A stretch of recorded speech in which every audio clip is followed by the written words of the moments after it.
Hey there, welcome back. Thanks for having me. Today we're diving deep into Rework. Oh, yeah. Rework. Have you read Rework? Oh, yeah. I love that book. It throws a lot of traditional business advice right out the window. Yeah. It's by Jason Fried and David Heinmeier Hansson. The 37 Signals guys. Yeah, the minds behind Basecamp. Basecamp, HY email. Oh, yeah, I love HY. And Ruby on Rails. Now they're programmers. Clearly, they know a thing or two about building successful businesses. Yeah, they really do. And what's fascinating is that they built those businesses by doing things their own way. Uh-huh. Often going against conventional wisdom. Yeah, they don't care what other people think. That's what makes Rework such a refreshing read. Yeah, it is. Especially for anyone who feels like the traditional way of doing things just isn't working anymore. Right. Right. It's like they're saying, hey, forget the old playbook. Yeah. Here's how we actually did it. Love that. So whether you're starting a business, Right, trying to grow an existing one, or just feeling stuck in a rut, Rework has something for you. it really does. Absolutely. It's about cutting through the noise Yes. and getting down to what truly matters. Cutting through the noise that's so important these days. And they start by challenging some of those deeply ingrained assumptions we have about building a business. Okay. Okay, let's unpack this. Right?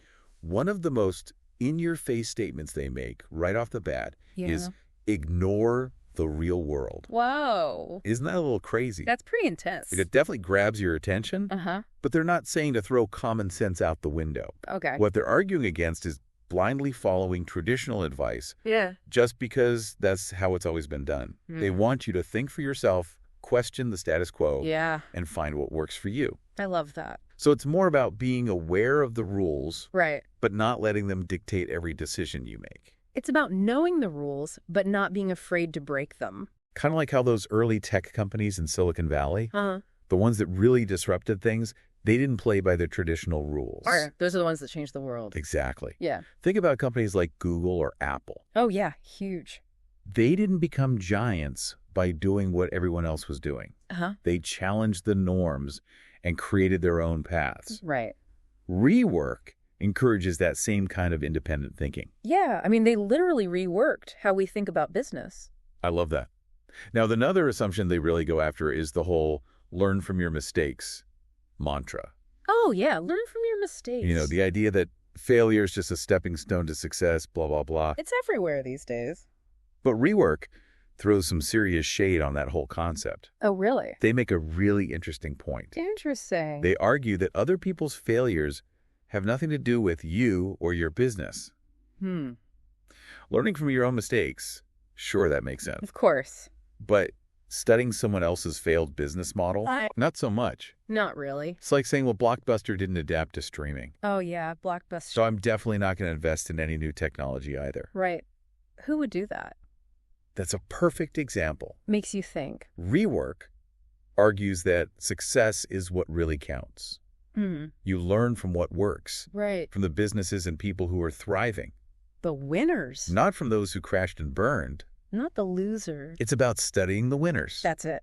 not the losers. Winners. And they connect this to the idea of evolution, Oh, wow. which I thought was really clever. Yeah. Evolution doesn't dwell on past failures. It keeps moving forward. It's always building on what worked, Yeah. what survived, Uh-huh. what thrived. So true. And that's the mindset they want businesses to adopt. To adapt and to evolve, Focus on what's working and keep building on that. that's how you grow. Okay, that makes sense. Yeah. But what about business plans? The classic business plan. Aren't those supposed to be like the holy grail of starting a business? That's what we're always told. Rework seems to have a different take on that too, Oh, really? right? They claim that those long-term, super detailed business plans are basically just elaborate guesses, Guesses. especially in today's world. I mean, the world changes so fast. Because who could have predicted the rise of smartphones or social media 10 years ago? Oh, yeah. Those things changed the game entirely. Completely different world now. Exactly. We live in a world that's constantly evolving. Mm-hmm. So trying to map out your business 5 years down the road can be a bit of a fool's errand. Like, who knows what's going to happen? So Rework is basically saying, Yeah. screw the 5-year plan. That's bold. That's pretty bold, Especially coming from them. especially since that's what they drill into you in business school. Yeah. Gotta have a 5-year plan, they say. Yeah, it's definitely a challenge to the status quo. Huh? But think about it. You are working on the Listeners Project. Oh, yeah, that's right. And that landscape is changing so fast. It's so fast. A rigid plan might actually make you less adaptable. Less adaptable. That's a good point. So instead of clinging to a detailed plan, Yeah. what do they suggest? What do we do then? Just wing it. Just go with the flow? Not exactly. Okay. They advocate for what they call business guesses. Business guesses. Being honest about the fact that you don't have all the answers. Right. And being prepared to adapt and improvise as you go. That sounds more realistic. It's more about having a clear vision Mm-hmm. and being flexible enough to adjust your course as needed. I like that. So we've talked about challenging assumptions Yeah. and being realistic about planning in a world that's constantly changing. It's wild out there. But rework isn't just about Right. tearing down those old school ideas. There's more to it. It's also a call to action. Action. Yeah. Absolutely. Get things done. It's about shifting your mindset Uh-huh. from being a dreamer to becoming a doer. Love that. And their message is loud and clear. All right. I'm listening. Start making something. Just do it. They believe that taking action always trumps endless planning and talking. Oh, yeah. All that talk. If we connect this to the bigger picture, Okay. too many people get stuck in analysis paralysis. Analysis paralysis. I've been there. They research, they plan, they talk, Mm-hmm. but they never actually do anything. So frustrating. So like that friend who's always saying, Oh, yeah. oh man, I had the idea for Uber before Uber even existed. Classic. Right. Just as talk. But an idea without execution is worthless. Totally agree. It's just a thought floating around in your head. Yep. Rework is all about turning those ideas into reality. Action. And you know what Fried and Hansson say about that? What's that? You don't create a product, you create a business. Interesting. And building a business requires more than just a brilliant idea. Mm-hmm. It takes action persistence and a willingness to roll up your sleeves and get things done. That's the hard part. Which brings us to another one of their bold statements. Okay. No time is no excuse. Whoa. I mean, how many times have you heard someone say, All the time. I'd love to start my own business, but I just don't have the time? The classic excuse. It's a classic excuse. Yeah. But Rework flips the script on that. Oh, really? They argue that if you truly want to do something, Yeah. you'll make the time for it. It's about priorities. And they're not talking about quitting your job, selling all your possessions, and becoming some kind of 247 entrepreneur, Right. right? Not that extreme. They offer really practical advice Okay. on how to carve out time for a side project, Uh-huh. even with a busy schedule. Side hustle. They suggest starting small. Okay. Instead of trying to revolutionize your entire life, Right. maybe work on your project for an extra hour a day, I could do that. or dedicate a few hours on the weekend. The weekend, yeah. It's about those consistent small steps Yeah. that add up to big results over time. Consistency is key. Exactly. It really is. And sometimes Yeah. it's also about knowing when to stop working. When to stop working. Rework talks about the importance of setting limits. Setting limit. They have this great anecdote Uh, about a sandwich shop in Chicago Chicago sandwiches. that closes when the bread runs out. When the bread runs out. That's a great illustration of their philosophy. That's so cool. It's about drawing a line in the sand Yeah. and saying enough is enough. I love that. Right. I mean, you can't make sandwiches without bread. You could always push harder, always try to do more, Yeah. but at what cost? At what cost? That's the question. It's about recognizing that sometimes stepping away and recharging is the best thing you can do for yourself. And your business. And your business. Yeah. I love that. I needed to hear that. Because, yeah, you could always try to squeeze in one more task, one more email, one more anything. Always something more to do. But sometimes you need to call it a day and come back fresh tomorrow. Fresh start. Absolutely. I like that. And that ties into another key theme in Rework. Okay, what's that?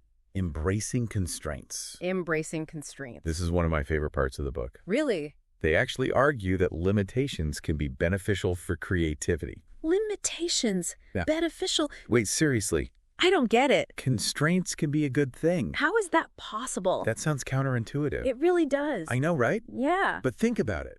Okay. When you have limited resources, Uh-huh. you're forced to get creative. I have to think outside the box. You have to think outside the box right. and make do with what you've got. Make it work. Okay, I'm starting to see what you mean. Yeah.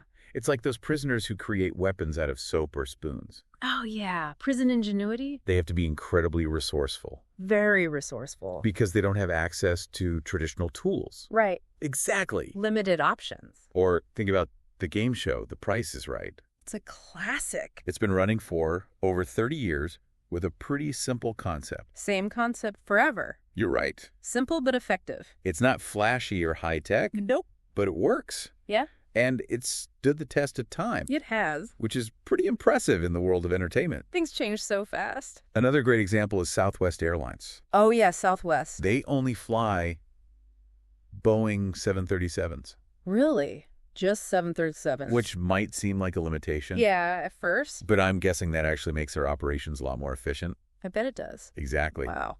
All their pilots and crew can work any flight. Uh-huh. And all their parts are interchangeable. Smart. It streamlines their entire business. Yeah. And keeps costs down. So they save money. So by embracing that constraint, that one little constraint, they've created a competitive advantage. That's amazing. That's pretty amazing. Really makes you think. And that's precisely what rework is getting at. Okay. Limitations can force you to be more focused, more innovative, more creative, and ultimately more successful. Yeah. Wow. Okay, so I'm starting to see the upside of constraints. Yeah. But how do you apply that to building a product? Good question. Well, Rework offers this great piece of advice. Let's hear it. Build half a product, not a half-assed product. Half a product. I love that. It's catchy. So what does that mean exactly? What does it mean? It means that it's better to focus on doing a few things really well than trying to do everything and spreading yourself too thin. Don't do too much. Because you only have so much time, energy, and resources. Limited resources. It's like trying to juggle too many balls at once. Yeah. Eventually, you're going to drop something. You can't juggle everything. Exactly. Makes sense. And when you try to do too much at once, you end up sacrificing quality. It's true. So it's about being ruthless with your priorities. Ruthless. What are the absolute essential features you need to launch with? Just the essential. So it's better to have a streamlined, focused product that does a few things really well, rather than a bloated product that does a bunch of things poorly. Keep it simple. Exactly. Simplicity. A focused product is ultimately going to be more successful, and more satisfying to create. That's important. Rework also emphasizes starting at the epicenter. The epicenter. What's that all about? What is the epicenter? It's about identifying the core essence of your project. The core. The heart of it. The heart of it. And focusing on that first. So what's most important? So, for example, if you were opening a hot dog stand. Hot dogs. The hot dog itself would be the epicenter. The hot dog, yeah. Exactly. Of course. You wouldn't get bogged down in the details of the condiments, the part design, or the marketing until you had perfected the hot dog itself. The hot dog is key. Because that's the heart of the business. Yeah. The thing that people are coming for. They want that hot dog. Everything else is secondary. The rest is just details. Exactly. It's so true. That's a valuable principle to apply to any project. To anything, really. Figure out what's truly essential. The essence. And build that first. Start there. Get that right. The foundation. And then you can start adding the bells and whistles. Bells and whistles come later. This is all making a lot of sense. It really is. It's like stripping away all the unnecessary stuff and getting back to the core of what really matters. The core, yeah. But Rework doesn't stop there. Oh, there's more. They also have a lot to say about building a strong company culture. Company culture. And weeding out the BS. Weeding out the BS. I like that. So we've talked about challenging assumptions. Yeah. Taking action, embracing constraints, and building a great product. The core stuff. But Rework also dives into company culture. Culture. Yeah. And they have some pretty unconventional views on that as well. Unconventional? How so? One of the things that really struck me is their assertion that you don't actually create a culture. Wait, you don't create it? What? But don't companies spend tons of time and money on defining their values? Oh, yeah. Writing mission statements, trying to create a positive work environment? All that stuff. Isn't that all about building culture? That's what I thought. Rework takes a totally different approach. Oh, really? They believe that culture isn't something you manufacture. It's something that emerges organically from consistent behavior. So it's more about actions. It's not about what you say. It's about what you do. Interesting. So actions speak louder than words, basically. Yeah, I like that. If you want a culture of collaboration, you have to actively encourage and reward collaboration. You have to walk the walk. If you want a culture of trust, you have to demonstrate trust in your employees.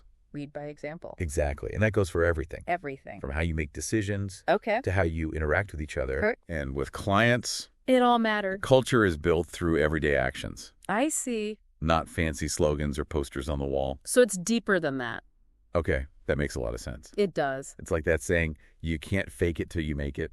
Oh, yeah, that's a good one. Eventually, the real culture will show through. The truth comes out. Right. And speaking of weeding out the BS... Weeding out the BS, okay. Rework also takes aim at the whole rock star and ninja hiring craze. Oh, yeah, those job descriptions. Remember when every job description wanted you to be a coding rock star? Rock star ninja. Oh, yeah. I was never sure if they expected me to show up with a guitar or katana. Right. Like, what do they even want? It always felt a little over the top. A bit much. Rework calls out this obsession with hiring superstars. Hiring superstars. They argue that these high-maintenance employees often create more problems than they solve. Oh, really? They can be disruptive to team dynamics. Such ego. And their ego can sometimes get in the way of getting things done. So they're not worth the trouble. So instead of chasing after those elusive rock stars, right. What do they suggest? What's the alternative?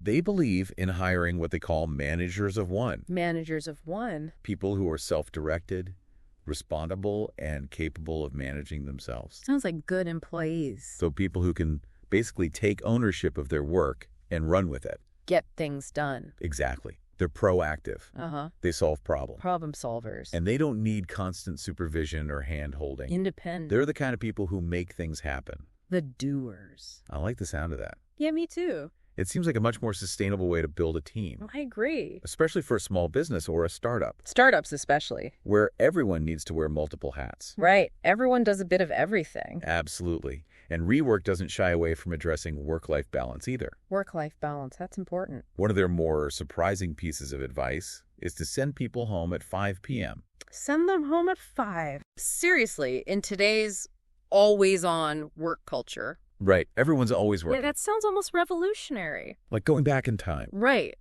But their reasoning is actually quite compelling. Okay, what is it? They believe that people with full lives outside of work are more likely to be efficient and focused when they are in the office. So they come to work refreshed. So it's about encouraging a healthy work-life balance, recognizing that people have lives and commitments outside of work. Everyone needs time off. Exactly. And when people feel respected and valued, they're more likely to be engaged and productive. Makes sense. Plus, when you know you have limited time to get things done, you tend to focus better and avoid wasting time. You're more efficient. It's like that saying, work expands to fill the time allotted. Oh, yeah, classic. If you have all night to do something, you probably take all night. Procrastination. But if you have a hard deadline, you'll find a way to get it done more efficiently. Gotta focus. That's a great point. Rework is all about working smarter, not harder. Working smarter, not harder. I like that. It's about prioritizing quality over quantity. Quality over quantity. And making sure that work doesn't consume your entire life. Work-life balance. This has been an amazing deep dive. It really has. Rework really challenges a lot of the conventional wisdom around building a business and creating a fulfilling work life. So much good stuff. Let's do a quick recap of some of the key takeaways. Okay, let's recap. Sure, we talked about ignoring the real world. Yeah. Not in a literal sense. Of course. But in terms of questioning traditional advice. Right. And finding your own path. Your own way. We talked about the importance of taking action. Of embracing constraints as opportunities for creativity. Limitations as opportunities. And of building a strong culture through consistent behavior. Walk the walk. And we also touched on the importance of hiring the right people. The right people. Those managers of one. Managers of one. Who can take initiative and thrive in an environment of trust and autonomy. Trust and autonomy. Plus, Rework reminds us that having a life outside of work is actually beneficial to productivity and overall well-being. Having a life that's so important. If you want to learn more, I highly recommend picking up Rework. Great book. It's a quick read. Yeah, it's short. But it's packed with insight. Oh, so many insights. That will challenge your thinking. Makes you think. And inspire you to do things differently. Do things differently. I love that. And here's a final thought to leave you with. Okay. Rework argues that inspiration has an expiration date. Inspiration expires. Is there something you've been putting off? because you think you'll have more time or resources later? I've been there. What would happen if you started today, even with constraints? Start today. That's good advice. Just something to think about. I'll be thinking about that. Thanks for joining us on this deep dive into rework. Thanks for having me. Until next time.